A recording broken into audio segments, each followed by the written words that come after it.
This is No Expectations, the podcast where we have unedited, lively conversations about spirituality, Zen Buddhism, holistic living, and everything in between. My name is Andrew. I'm a lifelong Zen Bodhisattva. It sounds much more fancy than it really is. A part-time tracksuit tailor and an author. This is my buddy, Jen. What's up? I'm Jen. I love a good cup of coffee, a long walk in the woods at a comfortable, moderate pace. And I love having these conversations about kind of living life with no expectations. Me too. Let's jump in. Namaste, Jen. How are you today? Good morning, Andrew. I'm good. How are you? I am fantastic. It is cold outside, rainy, typical January in Atlanta. And I think it's kind of bringing me down a little bit. Oh, man. It is so moody out there. It's hard not to feel moody inside. Oh, inside what, our body Our or bodies. inside this room? This room is a little depressing, but it's fine. I'm just kidding. It's not because I'm in here, is it? Absolutely not. You are a bright ray of sunshine in my depressing day. I get that a lot. So it's hard to motivate on cold and rainy days to get out of bed and and then that kind of maybe turns into some other things, right? Like if we continue to just lay in bed and we get that seasonal affect disorder, it's like, oh, I just don't want to do anything. The hard part for me is changing out of my comfy sweatpants into either workout clothes or clothes that push have me buttons into being on them, buttons and zippers. I refuse. Baby steps.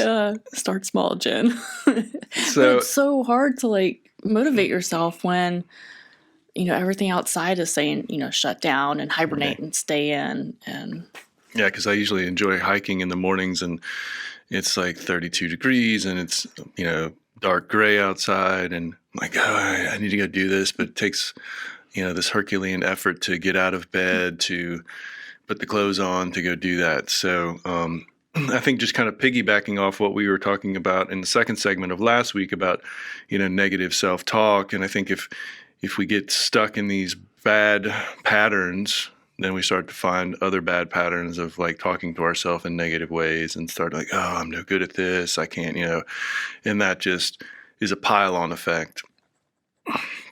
And we need to work on that. I know I need to work on it. Today's one of those days. I'm out looking, at my book sales, and looking at reviews and kind of just doing that little thing that I do. You have a book? Well, yes, I do. Actually, I have 2 books. We should bring you on as a I guest. know. I would be amazing as a guest on No Expectations, the podcast. Man of many hats. So, there's a couple days a week that I spend just kind of looking at what's going on with the books, at sales, and, kind of looking at those things. And, somebody left me a 3-star review out of 5 today. And for some reason that stung. Oh, wow. That really stung me. And I was like, wow, man, I started to construct these negative thoughts in my mind. Maybe you're just not a very good writer, or maybe they didn't get it. Maybe, maybe it was too highbrow for them. So for the last hour or so, I've been kind of ruminating on that. And it kind of bums me out. Why am I doing this to myself? Does it really matter? No. So, trying to take some of my own advice from last week and apply it to now and going, okay, maybe that's the kind of grist for the mill that you need to kind of work through it. Mm-hmm. Not everyone should love everything you do. Yeah. I mean, I think what we do here is probably not digestible for everyone either, right? I agree. Yeah. So art divides an audience. So I'm just a little bummed out today. Well, I think that's the creative part of your brain talking, right? Because when you're creating, you're excited and you're pouring your passion into this art that you're creating. And for someone to come and tell you that your art wasn't as beautiful as you thought it was, when you put it out there, it kind of feels like this. Yeah, but you have to remember that you didn't create the art for them, for that person. You created it because it was inside you and you wanted to get it out. Because it needed to come out, and that was the vehicle to come out. So I agree with you 110%. Okay, so maybe you need to work on shutting that ego part of your brain. How dare you? Wait, Andrew has an ego? Let me tell you about who I am. Okay. So just we're on the same page. Even the host of this podcast struggles with some negative self-talk. Yeah. And I'm okay with that. And so I'm going to be like, okay, I'm going to power through this, do the best I can. Mm-hmm. Also, in another note, so as we continue to talk about a different topic this morning, I had a little setback. So I wrote a blog article about what we're going to talk about later, about Take What You Need. And I finished the article. I was just about ready to hit publish. And guess what? It disappeared? It disappeared. It went all fragmented. Like half of the article was up there, and there was part of Andrew that was like, man, this is a real bummer. I've worked on this all day, and this is ready to go, and then suddenly it's not there anymore in its full form. And I was like, I don't know if I can pull this back together. And so instead of being negative, instead of going, technology always wants to bite me in the butt when I need it the most, I said, maybe this is an opportunity to fine tune and rethink some of the thoughts and try again.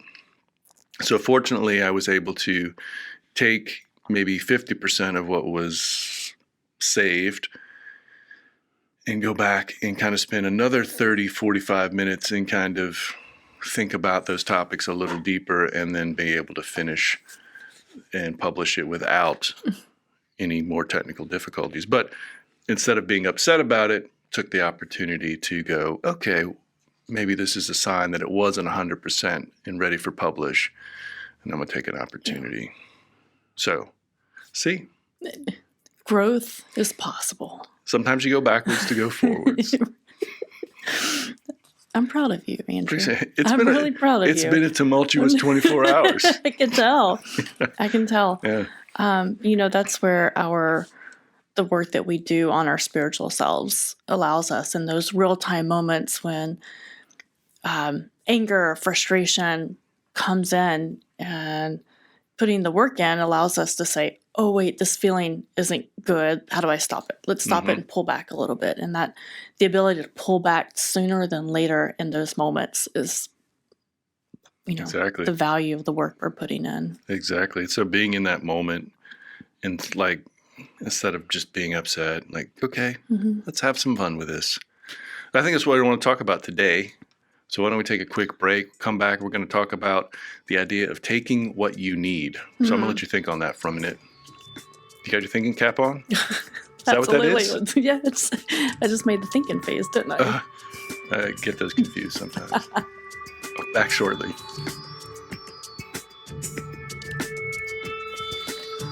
Take what you need. Thinking about that phrase in a spiritual context, I was down in New Orleans for a while at the end of November through December, and the community is pretty tight down there in the part of town I was living in. And I see people would bring out things to the street, whether it be Tupperware, clothes, household goods, whatever they need, and they'd leave a box out there and there'd be a sign on it that said, take what you need, and I kind of respected that. And I kind of thought about that from a spiritual standpoint. If that box was filled with compassion and gratitude and healing and forgiveness, would we be as quick to reach into that box and grab those things as we would maybe a glass mason jar or a pair of socks? Because if I walk by those boxes later in the day, they'd be mostly empty, and people just literally taking what they need. So if we filled those boxes up with all of those things that I'm talking about, would we reach in and grab what we need? And I think you and I had a conversation not too dissimilar from that. And people come up to you and say, hey, I need to listen to the podcast because fill in the blank. And your question was, why don't they? Why don't they? Yeah, connections in my life know that, this podcast's out here, and maybe they're just apprehensive to listen because they don't like the sound of my voice. I don't know. But I often get in my circle of connections, I really need your podcast, or I need to listen to your podcast. And they say it in a way that is kind of, stressed out or distraught, whatever's going on in their life. And I came back to you just wondering, why don't they? Why don't people take what they need? Well, I think there's probably a couple things. Fear of maybe they'll find what they need and they'll recognize that they've been missing it. And they're like, what took me so long? The idea of maybe guilt, like who am I to take compassion from the box? Who am I to be compassionate to myself? Right? I feel guilty about taking that. Maybe some elements of regret, like why didn't I take the time to heal earlier in my life from a traumatic experience or whatever. I think there's a lot of things that, inhibit someone from doing the good things they need to do for themselves. And we're all kind of probably guilty of it. Yeah. I mean, I was thinking that it takes work. And we're like either in this environment, we're either overworked already, our schedules are so packed that adding in something, whether it is a self-care resource or tool, just seems like so much more work to go after when we're already maxed out. Well, so yeah, that piggybacks on the idea of like guilt, right? Like, I need to go take my kids to soccer practice. Like if I sit around and do a self-care thing, I'm taking away something from somebody else, and I feel guilty about that. That is the mother's mindset, right? Yeah. Or fear that if I enter into something, I'm gonna fail at it. If I decide to take on the self-care thing of meditating.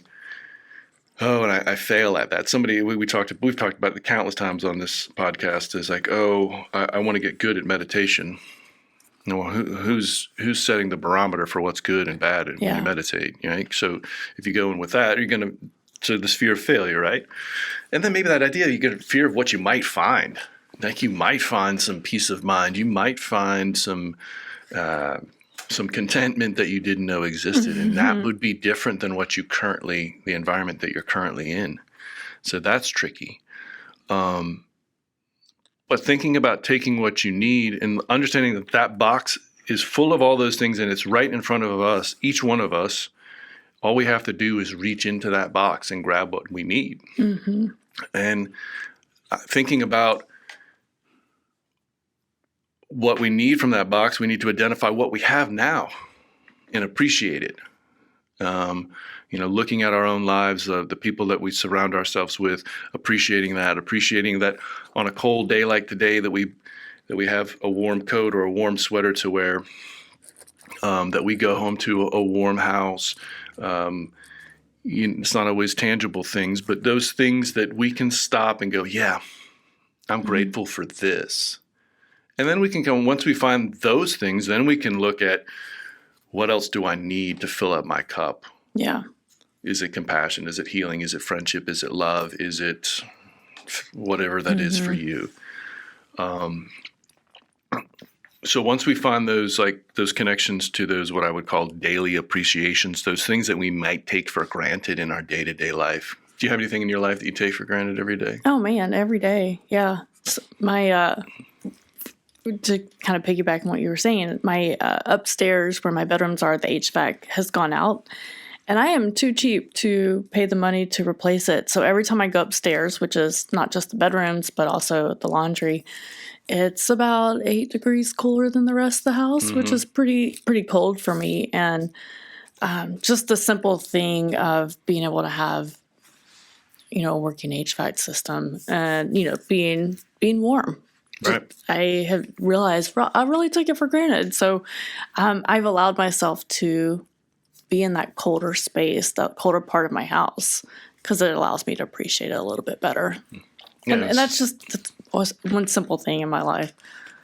The idea that we can get up every day and know that there's some sort of security where we are, right? That we don't have to be concerned about, somebody taking the things that we have. I mean, those are things that we all take for granted every day, right? Every day. Yeah, a lot of us do. So once we realize we have all these things in our life that we should be grateful for, then we need to continue that journey with that, and then from there we can start to really find some abundance in our spiritual journey. And in that, one of those ways is being present. We talk about that all the time. Be here now. And on many episodes in the past, we've talked about a good way to kind of train ourselves to be present in the moment is to turn off all the external stimuli in our lives. For me, one of the big things is when I eat my meals, I do not do it with a TV on. I do not do it with a phone in my hand.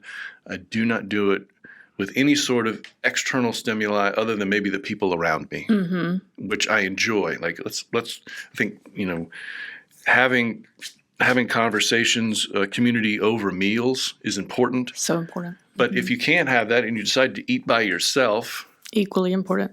Like turn off the phone, put it away, and take a moment to enjoy what you have in front of you. Like take a second. What am I eating? Even if it's in a bland bowl of oatmeal, like take a moment and go, what is this? What's the texture here? What's this taste like? How does this make me feel? All of those things. That's being present. When we go in the woods, I don't put any earbuds in, and I don't, I'm out there to absorb all the nature has to offer me. The sounds, the sights, the smells. All of it. And that's about being present. And if we continue to train ourselves like that, it becomes easier. It's so hard because it is against everything in our society right now to not be multitasking. Yeah. In order to be successvel and productive. Yeah, I'm not productive if I'm not doing 8 things at once. Just eating dinner. That's literally all you're doing right now. I mean, that's a hard rule in my house. Like, all of us have busy schedules. If you come out of your office and you're like, oh, I got 15 minutes to eat lunch, then we're not checking emails and we're not running back and forth and we're going to sit and eat lunch.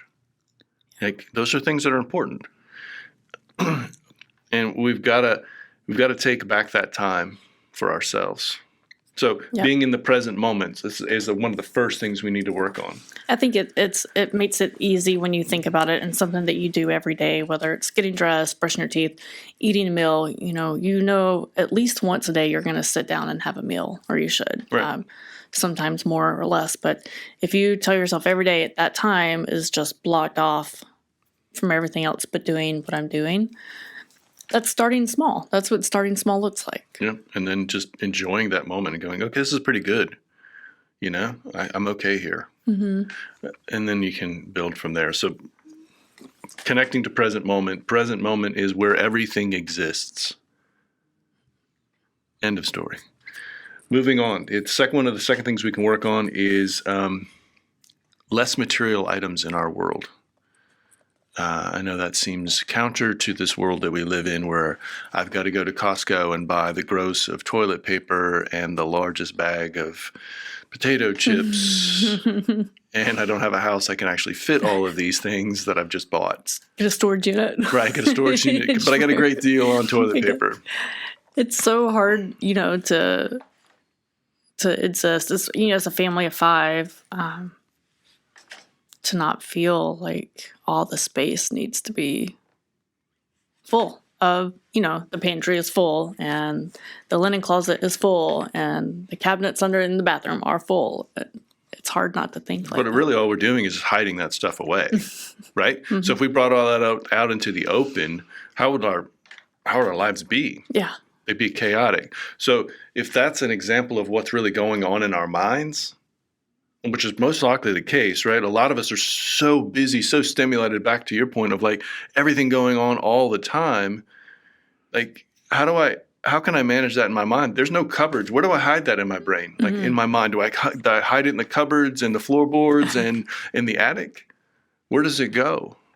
So when we go to sit down, let's say, because that's the next thing we're going to get to is like, trying to sit in meditation, my mind is so cluttered with all this garbage, with gross amounts of toilet paper and, 5-gallon jars of peanut butter and potato chips. Feel attacked right now with the peanut butter. I love peanut butter, don't get me wrong, but if our external world is covered in stuff that makes our internal world, our connection with ourselves, that much more cluttered. Yeah. And so from this idea of simple living is to get rid of the things that you don't need and enjoy the things that you do have that are sacred to you, that make you happy, to bring you joy. This is so hard. This is really, I think we've covered this before, that both of us were raised very differently, but we grew into adulthood of knowing that what we have may not always be here. Or, like growing up with not having a lot of stuff and I don't know, just something about being an adult. It was like, of course I would buy the excess so that it's conveniently always there. And it's really hard to shift that mindset of, convenience is clutter in a lot of ways. It's just. Yeah. I understand the idea of the convenience part. I was raised in a world where it was like, if you're having a bad day, retail therapy is the cure of all things. And, my mother was a great shopper of things and a great keeper of things. And we lived in a big house and there was plenty of rooms to hide those things. But for what purpose? Because it was only a short-term, pleasurable experience to buy the thing, right? Mm-hmm. So as I grew into an adult man, and I know that's difficult to imagine, I was all about minimalist, and this idea that if I needed to move tomorrow, I could put everything I need to move into my car and be in the wind. I know that sounds crazy, but it made it simpler for myself in my life that I wasn't holding on to a bunch of stuff. Right? Yeah. I can't fit a lot of jars of peanut butter in my car if they're 5-gallon jugs. I can fit one small one, like a 16-ouncer or whatever it is. But as much as I enjoy peanut butter, it's the knowledge that wherever you're going, there will be more peanut butter. Well, we like to believe that. I hope. There's a copious amount of peanut butter wherever one goes. So if we cut away those things that we don't need from our life, that we find just to be distracting and physical and mental clutter, then we can start to work on the silencing of the mind. Mm-hmm. That's one of my key aspirations this year is working on some of the clutter, the physical clutter in my life. Yeah. Getting rid of those things. Yeah. So do you find the connection, though, between like the physical clutter and mental clutter? Absolutely. As a person who suffers from ADHD, I know that I'm at my most focused and most productive, whatever that looks like, when the clutter is at a minimum. And to me, the clutter is, whether it's piles of laundry piled up or, the stack of books on my dining room waiting to go to Goodwill. Once that's off my plate and I can physically see a clean, minimal space, the more I can really dive into whatever the task is at hand. But you're making, in the process, you're making space for something else, right? Let's say, let's say you had a great piece of art. Let's say you had a Monet hanging on your wall at your house, but you'd gone out and you'd bought all this other crap and you were hanging it and stacking it all through your house. You can no longer walk into the house and appreciate the Monet that hangs on the wall. Mm-hmm. Because there's so much other stuff in the way. There's so much other stimuli. And then once you clean all that other junk out, you see the painting on the wall and you can appreciate it. You can find a real deep connection to it. Yeah. But we decide we need to fill our lives up with stuff that we don't need. Because we feel secure in that, maybe. Yeah. Or maybe it brings us temporary fix. Yeah. Happiness. So kind of there's that physical thing, and then that turns into, our mental practice of sitting in meditation, being still, and managing that mental clutter that we have in our brains, in our minds, and going, how do I handle this? So I think, in my experience, it starts externally and turns internally. I agree with that. All right. And then we start to move from there to kind of more along those same lines of non-attachment. So when we go through those things, what are we holding on to that we probably don't really need?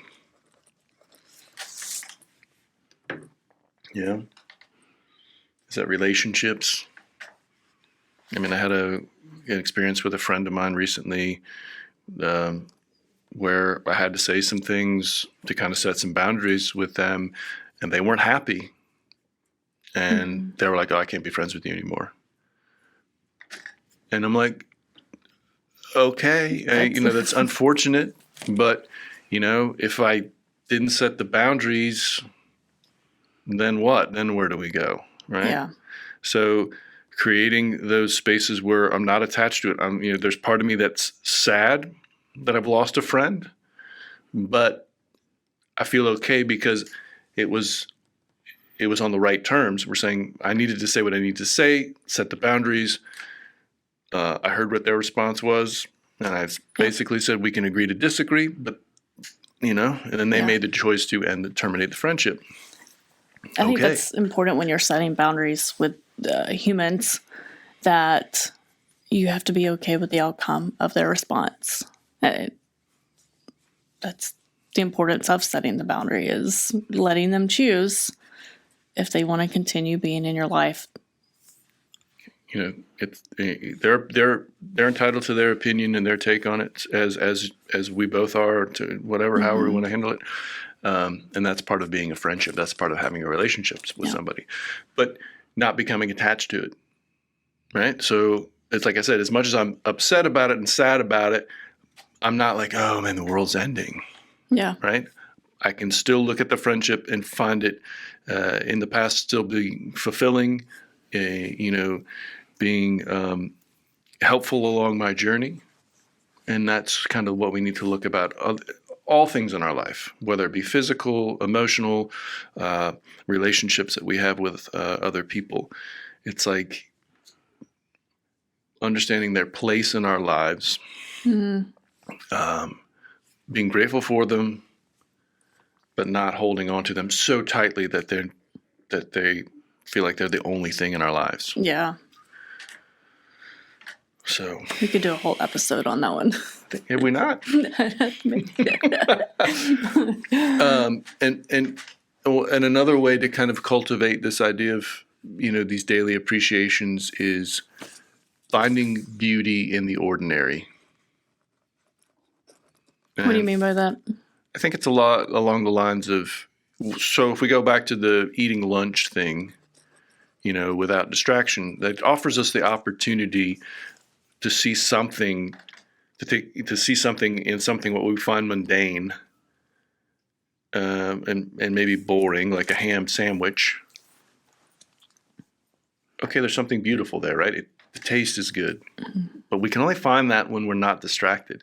If I'm inhaling a ham sandwich while watching TV and listening to some music and reading the newspaper, checking my email, like I don't take the opportunity to actually enjoy the ham sandwich. Yeah. I mean, I know that's like a horrible example, but not everything has to be some great epiphany, right? Yeah. You can find beauty in a ham sandwich. I was thinking about that recently, being grateful at the same time in meditation. So I've had this giant pile of towels in my room. I call it the towel tree, and it's the one that I passive aggressively have refused to fold for about a month and a half. I'll wash them, I'll dry them, and I will put them on the tree. I don't really want to know. I don't really. How big is this tree? It's taller than me, and I'm like 5'5.5". So they were just taking towels off the tree? Is that the way it gets done? That's now? what they were doing. That's exactly what they were doing. I love the people I live with. I mean, this was the kitchen towels, bath towels, all of the above. I mean, why fold was- them if they're going to get... Right. And why do I have so many towels? Anyways, That's for another episode. that's for another day. So the passive aggressive Jen would just, passive aggressively throw the towels on top of the tree, and the bottom hadn't been used in a month and a half. That's fine. Whatever. I'm not angry about it anymore. Obviously. So last week I sat down in my cold upstairs because it was, the HVAC is out. And I just folded the towels. There was this freedom in letting go of that irritable side of me that no one was helping me fold the towels. And in a meditative state, I, spent 30, 40 minutes folding and putting away all the towels in the house. And there was just a clarity of getting the towel tree out of my bedroom and doing this task and just letting it go and not attaching it to it's your job and your job to help me. It was a job that had to be done, and I did it. At the end of the day, who was the towel tree really bothering? Only me. Only you. Only me. So you had attached this whole thing, right? You guys. But I don't know what that narrative is. I'll just... There was no narrative. It was just... You're disrespecting me.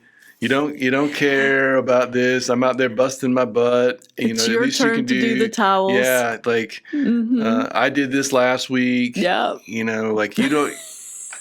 I love you, Blake. Oh, I didn't. I did the towels. I was trying to help you, Blake. Just fold the damn towels. Oh, man. But you're the only one that was upset about this. For a month and a half, no one said a thing about my towel tree. So you were the only one that was upset. This thing had become its own living being because it went from a towel to a towel tree. Uh-huh. So how long had that grown and festered in your mind? Oh my gosh, so long. Because one day I just snapped and I was like, I'm not doing them anymore. Let's see how long this will last. So I'm gonna take a bigger bite on this. Would you find that the accumulation of clean towels that became the towel tree was a symbol of something else in your life? You don't have to answer that now. Maybe that's a one to come back to. Yeah. I don't know. I think the symbol is just tired of doing laundry. I mean, that could be as simple as that too. It could be as simple as that too, right? But does it point to something else that's going on in Jen world? There's always a lot. Because we all have these things. Yeah. We all have these things. Yeah, I mean, I think it's I'm overworked. I'm overstimulated. I've got so much on my plate. Let's, someone take it off my plate. And instead of asking, will you just fold? Well, why didn't you? It's okay. Yeah. Thank you. Perfect. Take what you need. Mm-hmm. Take what you need would be asking. Hey, I need some help. Raising my hand and finding a healthy way to say, hey, can a sister get some help up in here? My passive aggressive towel tree experiment was a failure. It did not work. Yeah, exactly. So maybe invest in a neon sign that says, can I get some help? The towels. I mean, you get an arrow that points to it. So taking what you need sometimes is asking for help. Mm-hmm. Yeah.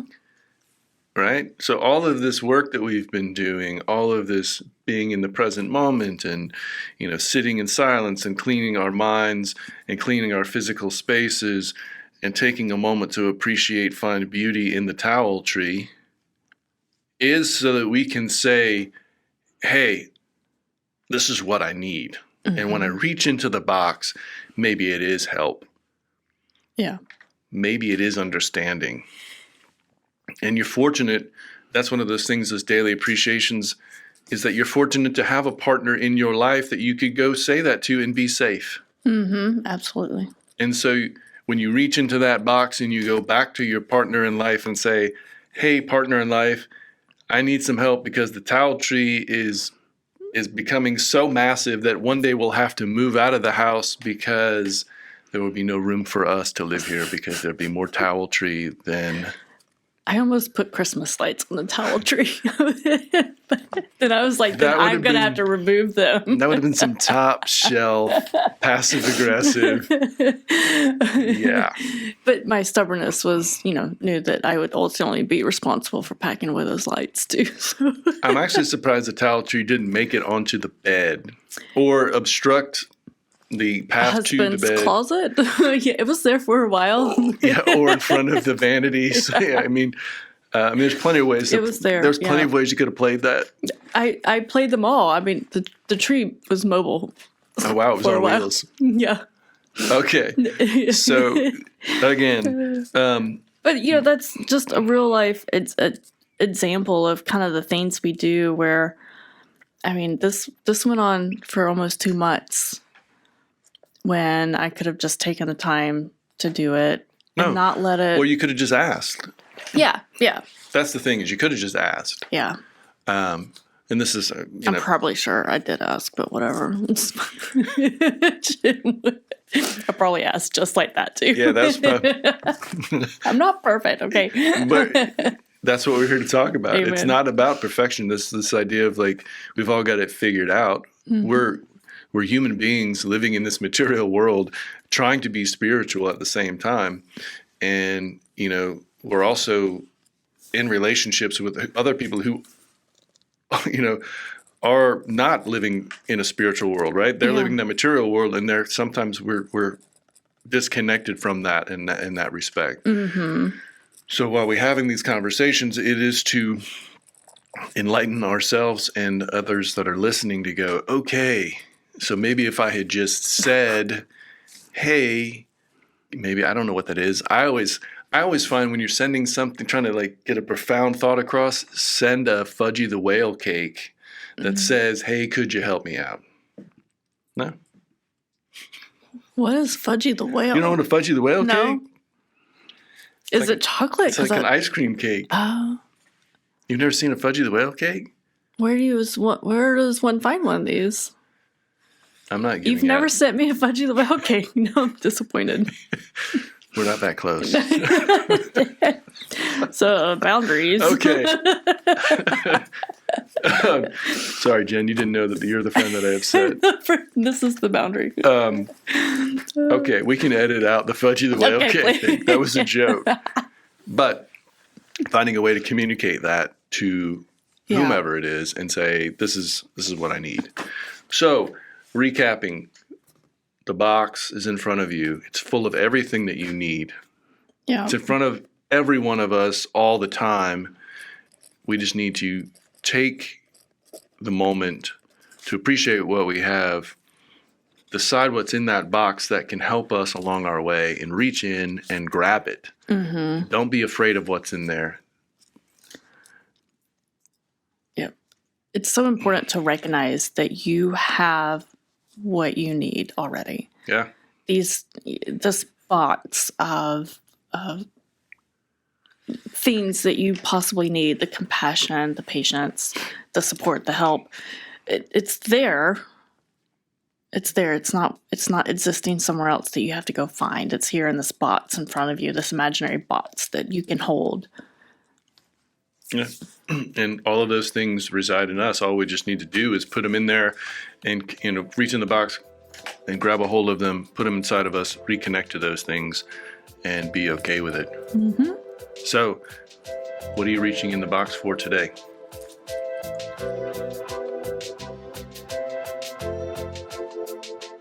Thanks for listening to No Expectations, the podcast. We invite you to come join us and carry on the conversation at noexpectations.me, our new website, where we will be posting blog posts. We will link all of our episodes there, and you can follow us on our social media sites through the website.